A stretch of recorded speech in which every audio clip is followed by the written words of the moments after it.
요즘 자식들 소식은 어때? 나는 오늘 손자 돌잔치라 정신이 없네. 애들이 다 모여서 집에 사람 바글바글하고 시끄러워 죽겠어. 김혜자 여사는 억지로 미소 지으며 그저 다들 잘 지내요라고만 대답했습니다. 박 여사와 헤어진 후 그녀는 눈물이 차오르는 것을 느꼈습니다. 손주들의 제잘거림과 자녀들의 웃음소리로 가득 찬 집을 상상하니 마음이 아팠습니다. 저녁이 되어 김혜자 여사는 정성껏 남편의 생일상을 차렸습니다. 미역국, 갈비찜, 그리고 여러 가지 반찬을 준비했습니다. 정석호 씨는 아내의 노력에 고마움을 표했지만 두 사람 사이에는 말로 표현할 수 없는 쓸쓸함이 감돌았습니다. 사연을 듣고 난 후 각자의 의견을 댓글로 남겨주시기 바랍니다. 사소한 댓글이라도 사연자분에게 큰 힘이 될 수 있습니다. 각색될 수 있고 사연자분의 입장에서 구성될 수 있습니다. 김혜자 여사는 창밖으로 내리는 봄비를 물끄러미 바라보았습니다. 오늘따라 무릎 관절이 더 아팠지만 그녀는 평소처럼 아침 일찍 일어나 집 안 청소를 마쳤습니다. 70세가 넘은 나이에도 그녀는 항상 부지런했습니다. 텅 빈 아파트에 메아리처럼 울리는 빗소리가 외로움을 더해주는 것 같았습니다. 이런 날씨엔 역시 따뜻한 국물이 생각나는구먼. 그녀는 창문을 닦으며 혼잣말을 했습니다. 벽에 걸린 가족 사진을 바라보니 문득 자식들 생각이 났습니다. 3명의 자녀를 키우기 위해 그녀와 남편 정석호 씨는 평생을 바쳤습니다. 큰아들 정민우는 대기업 임원이 되었고 둘째 아들 정준우는 의사가, 막내딸 정미라는 변호사가 되었습니다. 모두가 부러워하는 자녀들이었습니다. 김혜자 여사는 차를 한 잔 따르며 옛날 생각에 잠겼습니다. 자녀들의 학원비를 마련하기 위해 야간에 편의점에서 아르바이트를 했던 시절, 아이들 등교시키고 곧바로 시장에 가서 장사를 했던 날들, 그리고 남편과 함께 대출을 받아 자녀들의 유학 자금을 마련했던 순간들이 주마등처럼 스쳐 지나갔습니다. 나중에 우리 잘 되면 엄마 아빠 호강시켜 드릴게요. 그때까지만 참으세요.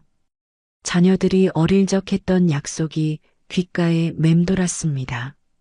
하지만 현실은 달랐습니다. 자녀들이 성공의 사다리를 올라갈수록 부모와의 거리는 더욱 멀어졌습니다. 명절에도 짧게 얼굴만 비추고 떠나가는 자녀들을 보며 김혜자 여사는 가슴 한편이 아려왔습니다. 정석호 씨가 거실로 들어오며 물었습니다. 또 멍하니 비만 보고 있어? 밥은 뭐로 할 건데? 김혜자 여사는 깊은 생각에서 빠져나와 남편을 바라보았습니다. 오늘은 간단히 된장찌개나 끓일까봐. 어제 남은 두부도 있고. 그녀는 남편의 머리가 하얗게 변한 것을 보며 시간이 얼마나 빨리 흘렀는지 실감했습니다. 예전에는 자녀들의 웃음소리로 가득했던 집이 이제는 노부부만 남아 적막했습니다. 동네 이웃 박 씨 부부는 실직한 아들 가족과 함께 살고 있다는 소식을 들었습니다. 김혜자 여사는 이상하게도 그들이 부럽게 느껴졌습니다. 잘난 놈은 남의 자식, 못난 놈은 내 새끼라는 옛말이 문득 떠올랐습니다. 너무 잘 키워놓으니 오히려 부모 곁을 떠나고 각자의 가정에서 바쁘게 살아가고 있었습니다. 여보, 가끔 생각해. 우리가 애들 너무 잘 키운 게 독이 된 건 아닐까? 좀 모자라게 키웠으면 지금쯤 옆에서 같이 살지 않았을까? 정석호 씨의 말에 김혜자 여사는 쓴웃음을 지었습니다. 그녀는 자녀들이 자신의 성공을 위해 노력하는 모습이 자랑스러웠지만 한편으로는 그 성공이 부모와의 거리를 만들어냈다는 사실이 아이러니하게 느껴졌습니다.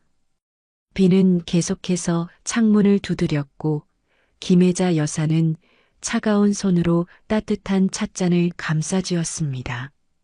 이제 그녀에게는 남편과 함께하는 조용한 일상이 전부였습니다. 김혜자 여사는 매주 목요일 아파트 경로당에서 열리는 친목 모임에 참석했습니다. 모임에서 그녀는 자녀들의 성공 이야기로 주목을 받곤 했습니다. 자녀들이 명문대를 나와 안정된 직업을 갖게 되었으니 그것은 당연한 일이었습니다. 혜자 씨네 큰아들은 회사에서 임원이 되었다면서? 김혜자 여사는 겸손한 미소를 지으며 고개를 끄덕였습니다. 그녀는 자녀들의 성공이 자신의 공로라기보다는 아이들 스스로의 노력 덕분이라고 생각했지만 친구들은 그녀에게 교육 비결을 물어보곤 했습니다. 그저 아이들이 타고난 능력이 좋아서 그래요. 우리는 그저 뒷바라지만 했을 뿐이에요. 그렇게 말했지만 김혜자 여사는 때때로 친구들에게 자녀 교육에 관한 조언을 해주기도 했습니다.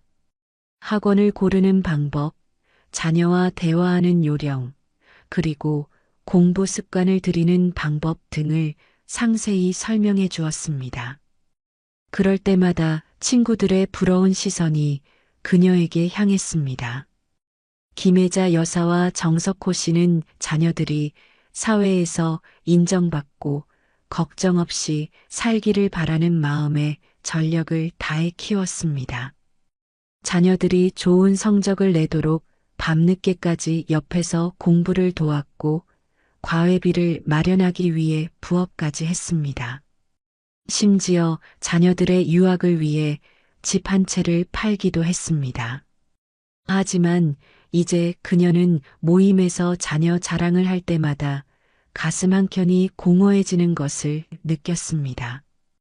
친구들의 부러움 속에서도 그녀는 점점 더 자신의 노후가 외롭다는 사실을 깨닫게 되었습니다. 자녀들의 성공은 곧 그들의 바쁜 삶을 의미했고 바쁜 삶은 부모와 함께할 시간의 부재를 뜻했습니다. 지난 설날 큰아들 민우는 회사 일 때문에 단 하루만 방문했고 둘째 아들 준우는 병원 응급실 당직이라며 아예 오지도 못했습니다. 막내딸 미라는 남편의 부모님 집에 먼저 가야 한다며 오후에 잠깐 들렀다가 곧바로 떠났습니다. 김혜자 여사는 텅 빈 집에서 남편과 둘이서 차례를 지내며 쓸쓸함을 느꼈습니다. 우리 아이들 잘 되는 게 중요한 게 아니었구나. 김혜자 여사는 경로당에서 돌아오는 길에 혼잣말을 했습니다. 여름의 뜨거운 햇살이 그녀의 얼굴을 비추었지만 그녀의 마음은 한겨울처럼 차가웠습니다. 자녀들의 성공은 그저 남들에게 자랑거리가 될 뿐 그녀의 행복을 보장해주지 않았습니다. 정석호 씨는 아내가 돌아오자 신문에서 눈을 떼고 물었습니다. 모임은 어땠어? 김혜자 여사는 가방을 내려놓으며 대답했습니다. 똑같지 뭐. 다들 자식 자랑하고 손주 자랑하고. 그날 밤 김혜자 여사는 잠을 이루지 못했습니다. 그녀는 자녀들의 사진첩을 펼쳐보며 시간이 얼마나 빨리 흘렀는지 실감했습니다. 어느새 자녀들은 제각각의 가정을 이루고 자신들의 자녀를 키우고 있었습니다. 부모님께 효도하겠다던 그들의 약속은 어디로 갔는지 알 수 없었습니다. 김혜자 여사는 친구들 사이에서 부러움의 대상이 되는 것보다 자녀들과 함께하는 소소한 행복이 더 중요하다는 것을 깨달았습니다. 자녀가 잘 된다는 것이 무엇인지 부모의 행복이 무엇인지 다시 생각해 보게 되었습니다. 그녀는 이제 자녀들의 성공보다는 그들과의 관계를 더 소중히 여기게 되었습니다. 김혜자 여사의 큰아들이 결혼한 것은 그가 33이 되던 해였습니다. 신부 윤지아는 대형 로펌에서 일하는 변호사로 지적이고 당찬 여성이었습니다. 결혼식은 강남의 유명 호텔에서 치러졌고 많은 하객들이 참석했습니다. 김혜자 여사는 아들이 좋은 가정을 이루게 된 것을 진심으로 기뻐했습니다. 그녀는 며느리가 집안일도 잘하고 시부모에게 공경심을 가진 여성이길 바랐습니다. 결혼식 후 신혼여행을 다녀온 민우와 지아는 강남에 신혼집을 마련했습니다. 그들은 바쁜 직장 생활로 시간이 없다며 방문 약속도 미리 잡아야 할 정도였습니다. 김혜자 여사는 아들 부부의 집에 가끔 방문하여 집안일을 도와주려 했지만 지아는 정중히 사양했습니다. 그녀는 자신의 방식대로 집을 꾸리고 싶어 했고 시어머니의 간섭을 원치 않는 듯 했습니다. 설날이 다가오자 김혜자 여사는 아들 부부를 초대했습니다. 그녀는 며느리에게 음식 준비를 가르쳐주고 가족의 전통을 이어주고 싶었습니다. 그러나 민우의 전화를 받은 후 그녀의 기대는 산산조각 났습니다. 어머니, 제가 잠깐 이야기 드릴 게 있어요. 저희가 명절에 대해 얘기를 했는데 각자의 부모님께 인사드리기로 했어요. 지아는 친정에 가고 저는 어머니 댁에 갈게요. 김혜자 여사는 말문이 막혔습니다. 결혼한 부부가 명절에 따로 가다니 이해할 수 없었습니다. 그녀의 세대에서는 상상도 할 수 없는 일이었습니다. 아들, 그게 무슨 소리야? 결혼했으면 함께 다녀야지. 너희 처가에도 같이 가고 우리 집에도 같이 오고. 민우는 요즘 젊은 부부들은 그렇게 생각하지 않는다고 설명했습니다. 지아와 그는 각자 효도라는 개념에 동의했고 서로의 가족에게 개별적으로 책임을 다하기로 했다는 것이었습니다. 김혜자 여사는 결국 그들의 결정을 받아들일 수밖에 없었습니다. 설날 아침, 민우는 혼자 부모님 집을 찾았습니다. 함께 차례를 지내고 식사를 하는 동안 김혜자 여사는 며느리의 빈자리가 크게 느껴졌습니다. 정석호 씨는 아들과 정치 이야기를 나누며 시간을 보냈지만 김혜자 여사는 내내 쓸쓸했습니다. 결혼한 아들이 명절에 홀로 방문한 모습이 어색하게 느껴졌습니다. 민우 부부는 평소에도 연락이 뜸했습니다. 바쁘다는 핑계로 전화도 자주 하지 않았고 방문도 드물었습니다. 명절이나 부모님 생신에만 형식적으로 찾아오는 정도였습니다. 그들에게는 각자 잘 살면 된다는 생각이 강했습니다. 김혜자 여사가 아들에게 전화를 하면 대부분 회의 중이거나 출장 중이라는 답변이 돌아왔습니다. 둘째 아들 준우와 막내딸 미란도 비슷한 성향이었습니다. 준우는 의사로서 항상 바쁘다는 이유로 부모님과의 만남을 미루었고 미란은 결혼 후 남편의 가족과 더 가깝게 지내는 듯 했습니다. 김혜자 여사는 자녀들이 자신의 삶에서 부모를 얼마나 중요하게 생각하는지 의문이 들었습니다. 한 번은 김혜자 여사가 갑자기 아파서 병원에 입원한 적이 있었습니다. 그녀는 자녀들에게 연락했지만 셋 다 바쁘다는 이유로 곧바로 오지 못했습니다. 정석호 씨 혼자서 아내를 간호하며 쓸쓸한 시간을 보냈습니다. 둘째 아들 준우가 같은 병원에서 일하고 있었음에도 불구하고 그는 바쁜 스케줄 때문에 어머니를 자주 보러 오지 못했습니다.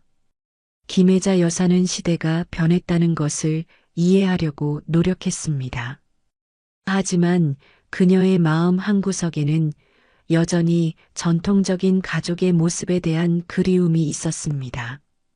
그녀는 점점 더 자녀들에게 기대하는 것을 줄이고 남편과의 생활에 더 집중하게 되었습니다. 큰아들 부부로부터 임신 소식이 전해진 것은 결혼 2년 차에 접어든 초여름이었습니다. 아들 민우가 직접 전화로 알려왔을 때 김혜자 여사와 정석호 씨는 첫 손주를 맞이한다는 생각에 마음이 설렜습니다. 김혜자 여사는 옛날 자신이 아이를 키울 때 겪었던 어려움을 생각하며 며느리 지아에게 도움을 주고 싶었습니다. 임신 5개월이 되었을 때 김혜자 여사는 며느리에게 출산 후 도와주겠다고 제안했습니다. 하지만 지아의 반응은 예상과 달랐습니다. 그녀는 정중하게 감사하다는 말과 함께 이미 출산 후 전문 산후조리사를 고용하기로 했다고 말했습니다. 회사에서도 육아휴직을 충분히 주기 때문에 걱정하지 말라는 말도 덧붙였습니다. 김혜자 여사는 며느리의 결정을 존중하려 했지만 마음 한구석이 쓰라렸습니다. 그녀가 아이를 키웠던 시절에는 산후조리사나 전문 시터 같은 것은 생각도 못했습니다. 그저 가족들의 도움으로 아이를 키웠을 뿐이었습니다. 시대가 변했다는 것을 이해하면서도 할머니로서의 역할을 할 수 없다는 것이 서운했습니다. 그러나 더 큰 충격은 얼마 후에 찾아왔습니다. 민우가 부모님을 찾아와 중요한 소식을 전했습니다. 그의 회사에서 미국 지사로 발령이 났고 출산 전에 지아와 함께 미국으로 이주해야 한다는 것이었습니다. 김혜자 여사는 그 자리에서 할 말을 잃었습니다. 첫 손주가 태어나는 순간을 함께하지 못한다는 사실이 현실로 다가왔습니다. 미국이면 얼마나 자주 볼 수 있는 거니? 최소 3년은 있어야 한다고? 정석호 씨의 질문에 민우는 최소 5년은 미국에 머물 계획이라고 대답했습니다. 지아의 회사에서도 미국 지사로 옮길 수 있는 기회가 생겼고 아이가 태어나면 미국에서 키우는 것이 교육적으로도 좋을 것이라는 설명이었습니다. 출국 전 마지막 가족 모임에서 김혜자 여사는 임신한 며느리를 보며 눈물을 참았습니다. 그녀의 뱃속에 있는 아이가 자신의 첫 손주인데 태어나자마자 태양을 사이에 두고 멀리 떨어져 살게 될 것이라는 생각이 그녀를 슬프게 했습니다. 민우와 지아는 생일과 주요 기념일에 화상 통화를 하겠다고 약속했지만 그것만으로는 부족하다고 느껴졌습니다. 3개월 후 김혜자 여사는 새벽에 전화를 받았습니다. 민우가 딸아이가 태어났다는 소식을 전해왔습니다. 정민서라는 이름의 건강한 여자아이였습니다. 김혜자 여사는 곧바로 화상통화로 손녀의 얼굴을 보았지만 작은 휴대폰 화면으로 보는 아기의 모습은 너무나 작고 멀게 느껴졌습니다. 김혜자 여사와 정석호 씨는 미국을 방문하여 손녀를 직접 안아보고 싶다고 제안했습니다. 하지만 민우는 지아가 출산 후 산후우울증 증상을 보이고 있어 당분간 방문은 미루는 게 좋겠다고 했습니다. 김혜자 여사는 실망을 감추지 못했지만 며느리의 건강을 위해 기다리기로 했습니다. 그렇게 시간이 흘러 김혜자 여사와 정석호 씨는 손녀의 성장을 오직 화상통화와 사진을 통해서만 지켜볼 수 있었습니다. 첫 기어가는 모습, 첫 걸음마, 첫 단어. 모든 순간이 화면 속에서만 이루어졌습니다. 가끔씩 민우가 보내오는 사진과 짧은 동영상이 그들의 유일한 위안이었습니다. 요즘 민서는 어떻게 지내니? 라고 물으면 잘 지내요. 건강해요. 라는 짧은 대답만 돌아왔습니다. 김혜자 여사는 자신이 상상했던 할머니의 역할과 현실 사이의 간극에 자주 좌절했습니다. 그녀는 손녀에게 한국 전래동화를 들려주고 한국 음식을 만들어주고 할머니의 지혜를 전해주는 모습을 꿈꿨습니다. 하지만 모든 것은 그저 꿈에 불과했습니다. 막내딸 정미은, 큰아들 민우가 미국으로 떠나기 약 1년 전 결혼했습니다. 신랑 강준호는 대형 건설회사 회장의 외아들로 명문대 경영학과를 졸업하고 가업을 이어받아 경영하고 있었습니다. 강 회장 가문은 서울 강남의 대형 주택을 소유하고 있었고 제주도에도 별장이 있는 것으로 알려져 있었습니다. 처음 미란이 준호를 소개했을 때 김혜자 여사는 딸이 좋은 가문에 시집간다는 생각에 마음이 놓였습니다. 준호의 부모님은 예비 며느리를 만났을 때 맨몸으로 오면 된다며 혼수를 준비하지 않아도 된다고 말했습니다. 하지만 김혜자 여사와 정석호 씨는 딸이 빈손으로 시집가는 것이 마음에 걸려 적지 않은 돈을 들여 혼수를 마련해 주었습니다. 가구, 가전제품, 그리고 골드 세트까지 그들은 딸이 부끄럽지 않게 시집갈 수 있도록 최선을 다했습니다. 결혼식은 강남의 특급 호텔에서 화려하게 치러졌습니다. 신랑 측 하객들은 대부분 경제계와 정계의 인사들이었고 김혜자 여사는 그 자리에서 조금 위축되는 느낌을 받았습니다. 그러나 딸이 행복해 보이는 모습에 위안을 삼았습니다. 결혼 후 미라는 법률사무소에서 변호사로 계속 일했지만 더욱 바빠졌습니다.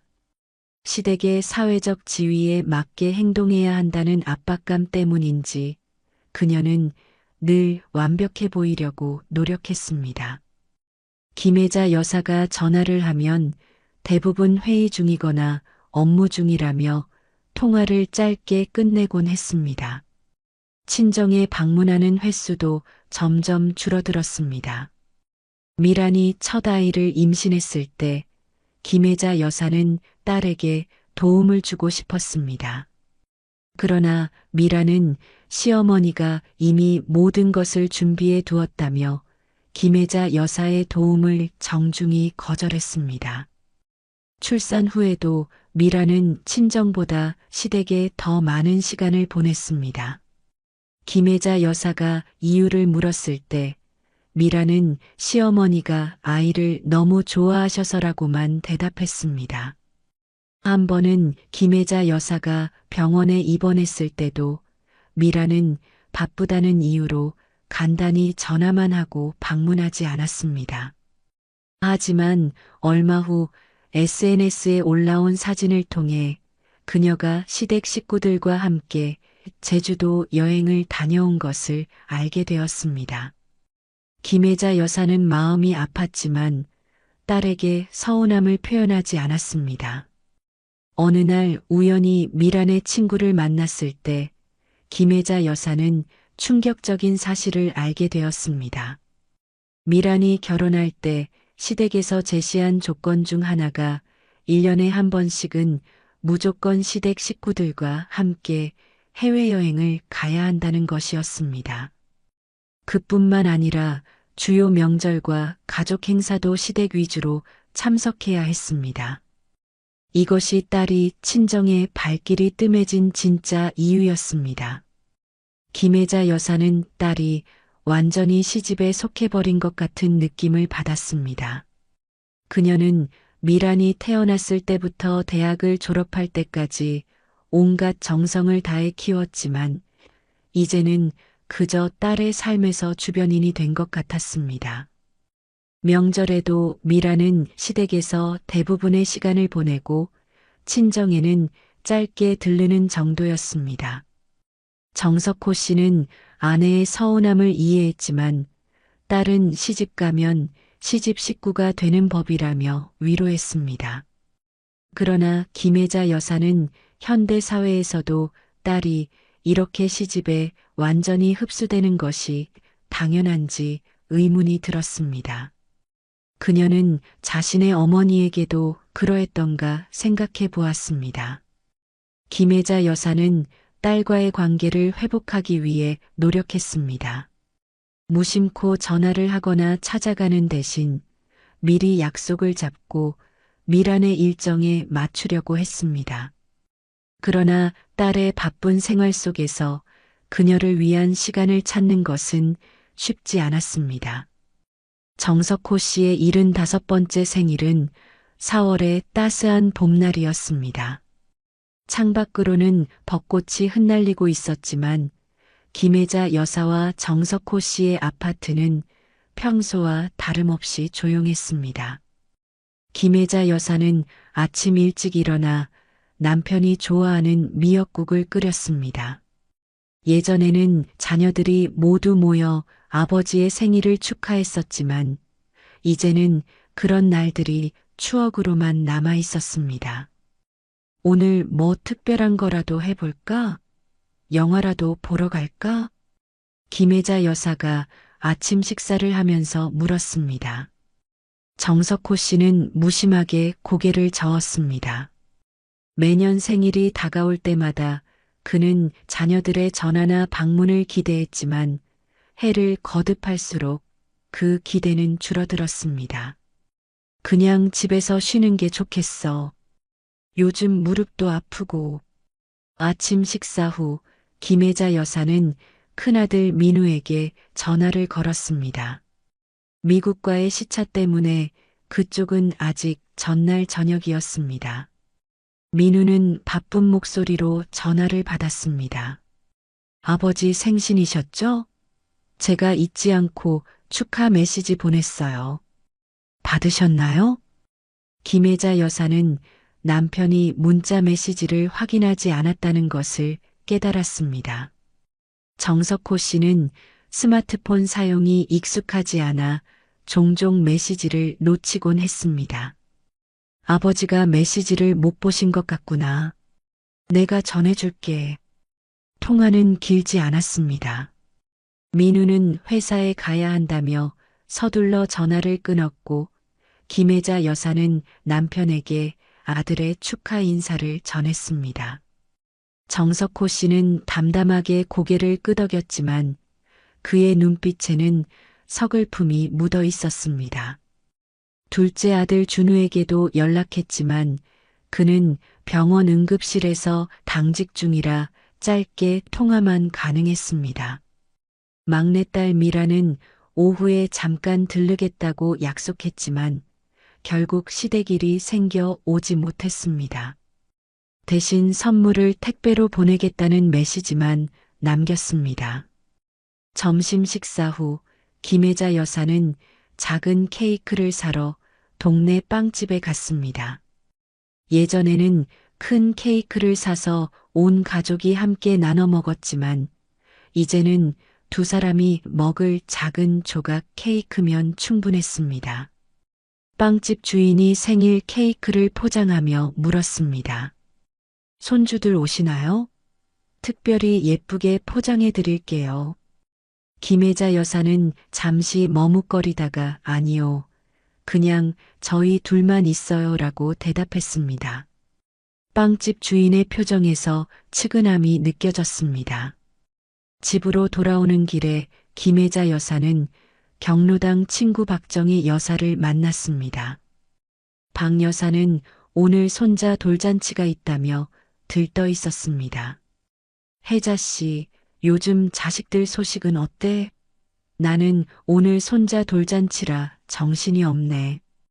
애들이 다 모여서 집에 사람 바글바글하고 시끄러워 죽겠어. 김혜자 여사는 억지로 미소 지으며 그저 다들 잘 지내요라고만 대답했습니다. 박 여사와 헤어진 후 그녀는 눈물이 차오르는 것을 느꼈습니다. 손주들의 제잘거림과 자녀들의 웃음소리로 가득 찬 집을 상상하니 마음이 아팠습니다. 저녁이 되어 김혜자 여사는 정성껏 남편의 생일상을 차렸습니다. 미역국, 갈비찜, 그리고 여러 가지 반찬을 준비했습니다. 정석호 씨는 아내의 노력에 고마움을 표했지만 두 사람 사이에는 말로 표현할 수 없는 쓸쓸함이 감돌았습니다. 여보, 케이크에 촛불 꽂았어요. 소원 빌고 불 끄세요.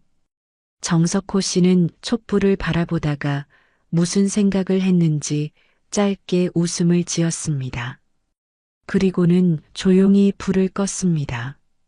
김혜자 여사는 남편이 무슨 소원을 빌었는지 묻지 않았습니다. 아마도 그녀와 같은 소원일 것이라고 짐작했습니다. 밤이 깊어갈수록 집안은 더욱 고요해졌습니다. 텔레비전의 소리만이 정막을 채우고 있었습니다. 김혜자 여사는 문득 자녀들이 어렸을 때의 생일 파티를 떠올렸습니다. 온 집안이 아이들의 웃음소리로 가득 차 있었고 정석호 씨는 아이들을 안고 행복한 미소를 지었었습니다. 겨울의 추위가 한창이던 1월, 김혜자 여사는 오랜만에 큰아들 민우로부터 반가운 소식을 들었습니다. 미국에서 5년째 살고 있던 아들 가족이 설날을 맞아 한국을 방문한다는 것이었습니다. 김혜자 여사와 정석호 씨는 처음으로 직접 만나게 될 손녀 정민서를 생각하며 설렘에 잠을 이루지 못했습니다. 얼굴도 까먹을 지경이네. 드디어 우리 손녀를 직접 안아볼 수 있겠구나. 김혜자 여사는 손녀를 위해 여러 가지 선물을 준비했습니다. 한복은 물론이고 한국 전통 인형과 동화책까지 정성껏 골랐습니다. 정석호 씨도 손녀가 좋아할 만한 장난감을 사왔습니다. 두 사람은 손녀와 함께할 시간을 상상하며 집안 곳곳을 깨끗이 청소했습니다. 설날 아침 김혜자 여사는 일찍부터 정성스럽게 음식을 준비했습니다. 떡국과 각종 나물, 전 등 전통 음식을 풍성하게 차렸습니다. 오후 2시경 초인종 소리가 울렸습니다. 김혜자 여사는 가슴이 두근거리며 문을 열었습니다. 어머니, 새해 복 많이 받으세요. 민우가 인사를 건넸고 그 뒤로 지아와 5살이 된 민서가 서 있었습니다. 김혜자 여사는 손녀를 향해 두 팔을 벌렸지만 민서는 엄마의 다리 뒤로 숨어버렸습니다. 낯선 할머니가 무서웠던 것입니다. 민서야, 이분이 할머니야. 인사드려야지. 지아가 말했지만 민서는 고개를 저으며 더욱 엄마에게 달라붙었습니다. 김혜자 여사는 손녀의 반응에 가슴이 아팠지만 억지로 웃으며 가족을 안으로 맞이했습니다. 거실에 모여 앉자 민서는 주변을 호기심 어린 눈으로 살펴보았습니다. 김혜자 여사가 준비한 선물을 건네자 민서는 조심스럽게 받았지만 여전히 경계하는 눈빛이었습니다. Mom, can I open this now? 민서가 영어로 물었고 지아는 영어로 대답했습니다. 김혜자 여사는 손녀가 한국어보다 영어가 더 편하다는 사실을 실감했습니다. 민우가 말했던 것처럼 민서는 한국어를 이해는 하지만 말하기는 서툴렀습니다. 그랜드마 메이드 스페셜 코리안 푸드 for you. Do you want to try? 지아가 민서에게 말하자 민서는 조심스럽게 떡국을 한 입 먹어보았습니다. 그러나 곧 얼굴을 찌푸렸습니다. I don't like it. Can I have picture instead? 김혜자 여사는 손녀가 한국 음식에 익숙하지 않다는 사실을 받아들여야 했습니다. 정성껏 준비한 음식을 손녀가 거부하는 모습을 보며 서글픔이 밀려왔습니다. 식사 시간 내내 민서는 부모님 곁에만 있었고 할머니와 할아버지에게 다가오지 않았습니다. 김혜자 여사가 안아보려 할 때마다 민서는 도망쳤고 정석호 씨가 말을 걸 때면 영어로만 대답했습니다. 식사를 마친 후 민우는 시계를 보며 일어났습니다. 어머니, 죄송한데 이제 가봐야 할 것 같아요. 처가에도 들러야 해서요. 김혜자 여사는 놀라움을 감추지 못했습니다. 5년 만에 만난 가족이 겨우 2시간만 머물다 가겠다는 것이었습니다. 벌써? 좀 더 있다 가지 그러니? 민서랑 좀 더 이야기도 하고. 민우는 미안한 표정으로 설명했습니다. 그들은 빡빡한 일정으로 한국에 왔고 지하의 부모님 집에서도 식사 약속이 있다는 것이었습니다. 게다가 민서가 시차 적응을 힘들어해 일찍 쉬어야 한다고 했습니다. 미국 돌아가기 전에 꼭 한 번 더 들를게요. 그때는 좀 더 오래 있을 수 있을 거예요. 그렇게 말하며 민우 가족은 서둘러 짐을 챙겼습니다. 김혜자 여사는 손녀를 위해 준비한 음식을 싸주었지만 민서는 여전히 할머니에게 가까이 오지 않았습니다. 현관문에서 인사를 나눌 때 김혜자 여사는 손녀의 머리를 쓰다듬으려 했지만 민서는 고개를 돌렸습니다. 문이 닫히고 집안이 다시 조용해지자 김혜자 여사는 갑자기 큰 피로감을 느꼈습니다. 그토록 기다렸던 만남이 이렇게 허무하게 끝날 줄은 몰랐습니다. 손녀는 그저 외국 아이였고 아들 가족과의 거리는 단순한 물리적 거리를 넘어 정서적 거리로 느껴졌습니다. 괜찮아. 다음에 오면 더 친해질 수 있을 거야. 정석호 씨의 위로에도 김혜자 여사의 마음은 공허했습니다. 그녀는 창밖으로 멀어지는 아들 가족의 차를 바라보며 문득 깨달았습니다. 자신이 그토록 기대했던 할머니로서의 역할은 이제 그저 환상에 불과했습니다. 추석이 다가오자 김혜자 여사는 또다시 설렘과 불안이 교차하는 마음을 느꼈습니다. 미국에 있는 큰아들 민우 가족은 1년에 한 번 설날에만 오기로 했으니 이번 추석에는 막내딸 미란이 와야 할 차례였습니다. 김혜자 여사는 일주일 전부터 준비를 시작했습니다. 송편을 빚고 갖가지 나물과 전을 준비했습니다. 비록 두 사람이 먹기에는 너무 많은 양이었지만 딸 가족이 온다면 충분한 양이었습니다.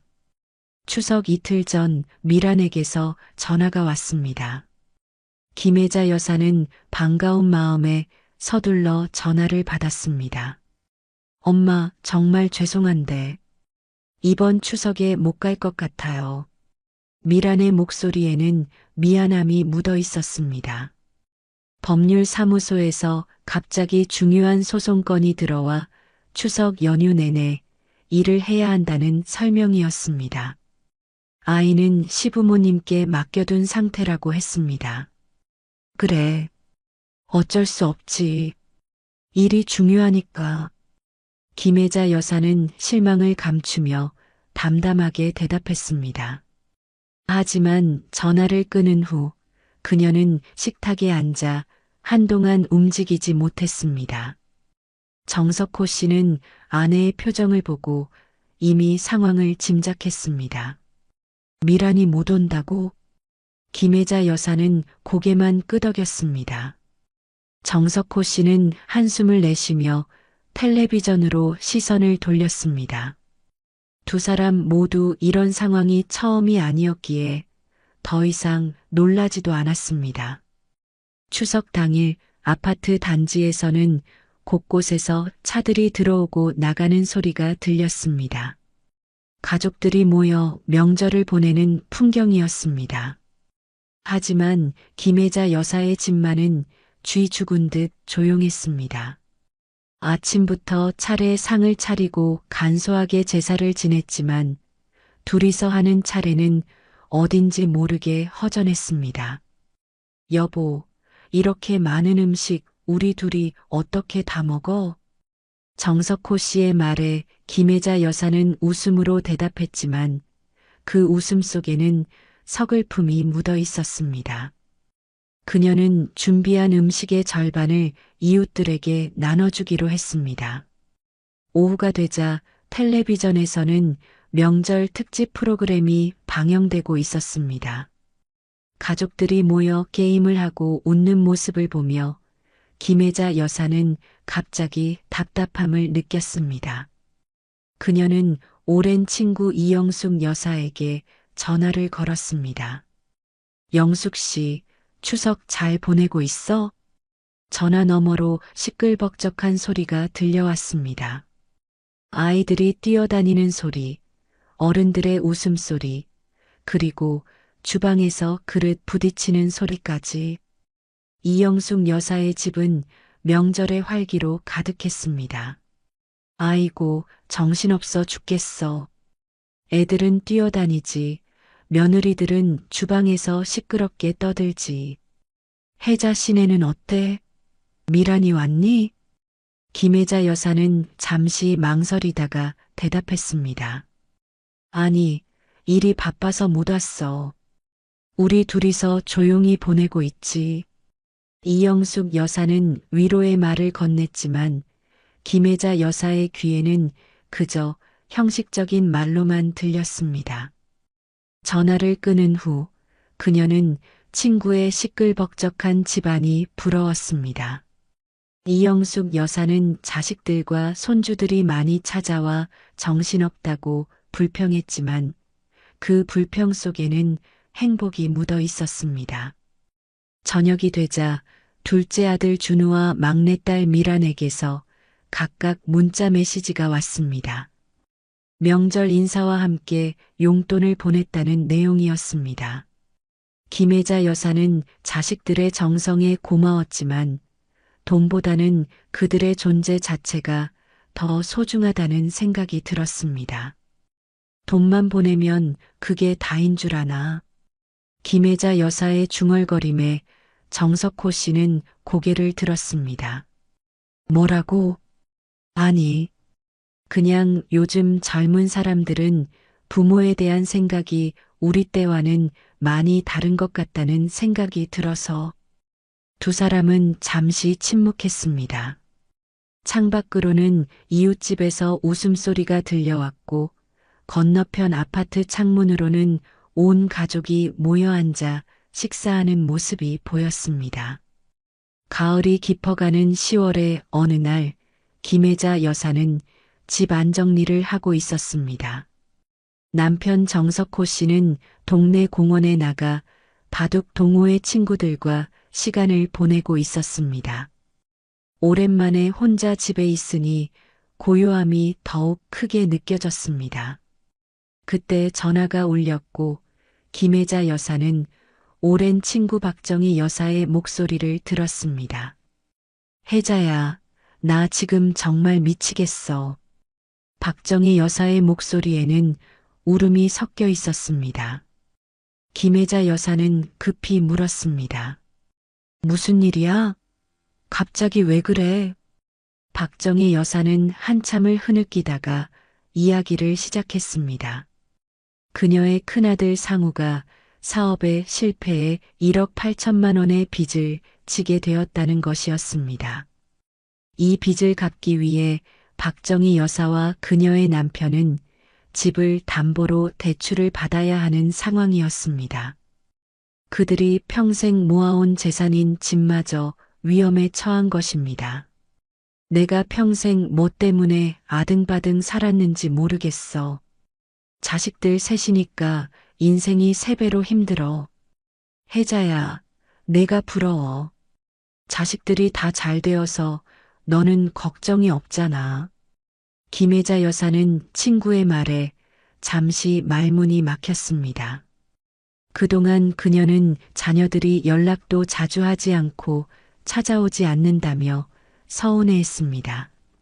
하지만 박정희 여사의 상황은 완전히 달랐습니다.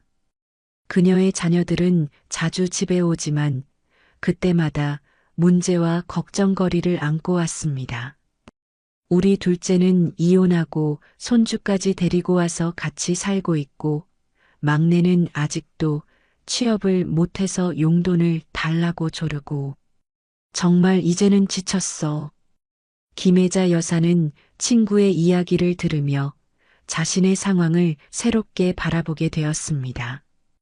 자녀들이 성공하여 각자의 삶을 살고 있다는 것이 얼마나 감사한 일인지 새삼 깨달았습니다.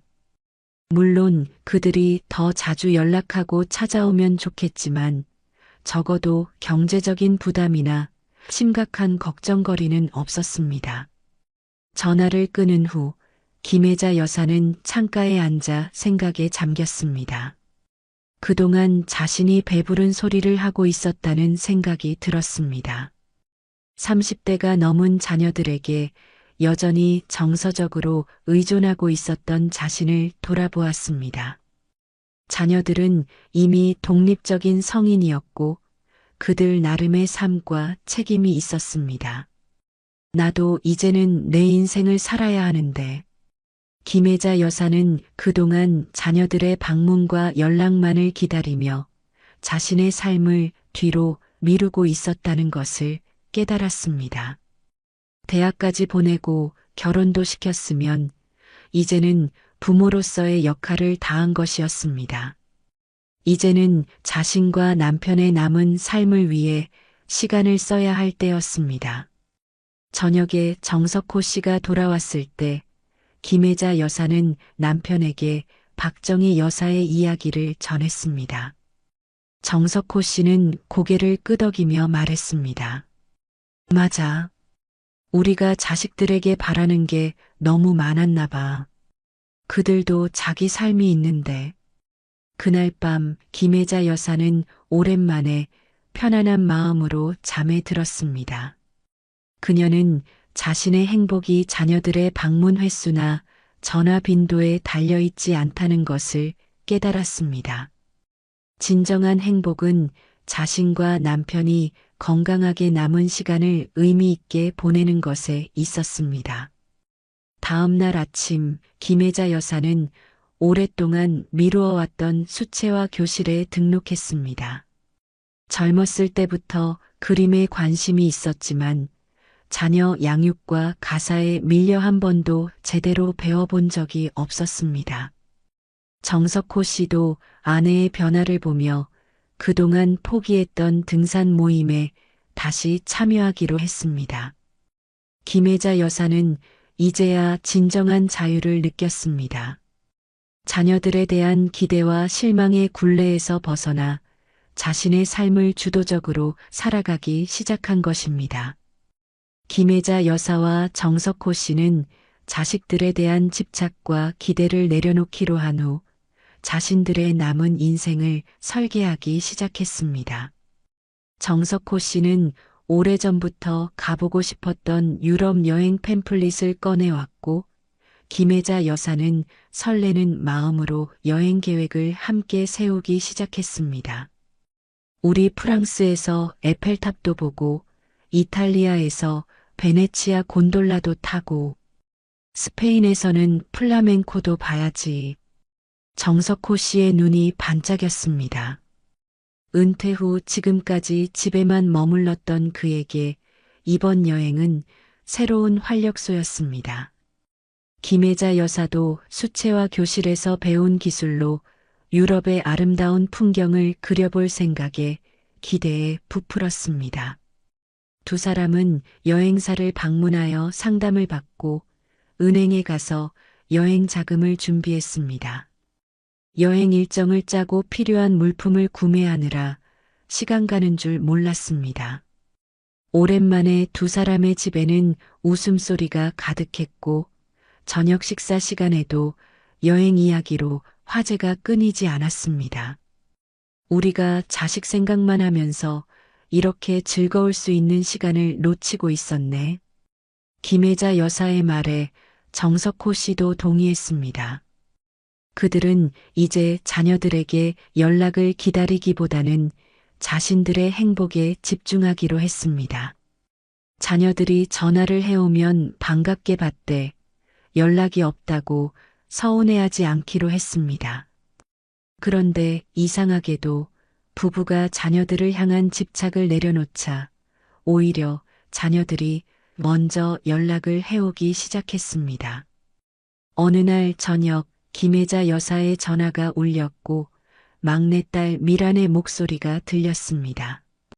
엄마, 요즘 어떻게 지내세요? 통 연락이 없으셔서 걱정했어요. 김혜자 여사는 놀라움을 감추지 못했습니다. 평소 바쁘다며 통화를 짧게 끊던 딸이 오히려 걱정을 표현한 것입니다. 미라는 지난번 통화에서 불친절하게 대했던 것에 대해 미안하다며 주말에 시간을 내서 부모님과 함께 식사하고 싶다고 제안했습니다. 김혜자 여사는 딸의 제안을 기쁘게 받아들였지만 예전처럼 지나치게 기대하지는 않았습니다. 얼마 후 미국에 있는 큰아들 민우도 평소보다 길게 화상 통화를 했습니다. 그는 부모님의 근황을 물으며 다음 방문 때는 좀 더 오래 머물 계획이라고 말했습니다. 심지어 둘째 아들 준우도 갑자기 찾아와 부모님을 병원 건강검진에 모시고 가겠다고 했습니다. 김혜자 여사는 이런 변화가 우연이 아니라는 것을 깨달았습니다. 그녀가 자녀들에게 집착하지 않고 자신의 삶에 집중하자 오히려 자녀들이 부모에 대한 책임감을 느끼게 된 것이었습니다. 자식이 아무리 열심히 앞만 보고 달려가더라도 한 번쯤은 뒤를 돌아보게 되어 있다는 사실을 이해하게 되었습니다. 주말에 미란이 남편과 아이를 데리고 방문했을 때 김혜자 여사와 정석호 씨는 유럽 여행 계획을 이야기했습니다. 미라는 부모님의 활기찬 모습에 놀라워하며 여행 준비를 도와주겠다고 했습니다. 엄마, 아빠가 이렇게 즐겁게 계획을 세우시는 모습은 처음 봐요. 정말 좋아 보여요. 미란의 말에 김혜자 여사는 미소를 지었습니다. 그녀는 이제 자녀들에게 기대하거나 의존하지 않고 자신과 남편의 행복을 위해 살아가는 것이 결국 자녀들에게도 좋은 영향을 미친다는 것을 깨달았습니다. 그렇게 시간이 흘러 김혜자 여사와 정석호 씨는 유럽 여행을 다녀왔습니다. 그들은 에펠탑 앞에서, 베네치아 운하에서, 바르셀로나의 가우디 건축물 앞에서 행복한 시간을 보냈습니다. 김혜자 여사는 여행 중 찍은 사진과 그린 그림을 자녀들에게 보냈고 자녀들은 진심으로 부모님의 즐거운 시간을 축하해 주었습니다. 여행에서 돌아온 후 김혜자 여사와 정석호 씨의 삶은 더욱 풍요로워졌습니다. 그들은 더 이상 자녀들의 연락을 기다리며 시간을 낭비하지 않았고 동네 봉사활동과 취미 생활로 바쁜 일상을 보냈습니다. 그리고 놀랍게도 그럴수록 자녀들의 방문과 연락은 자연스럽게 늘어났습니다.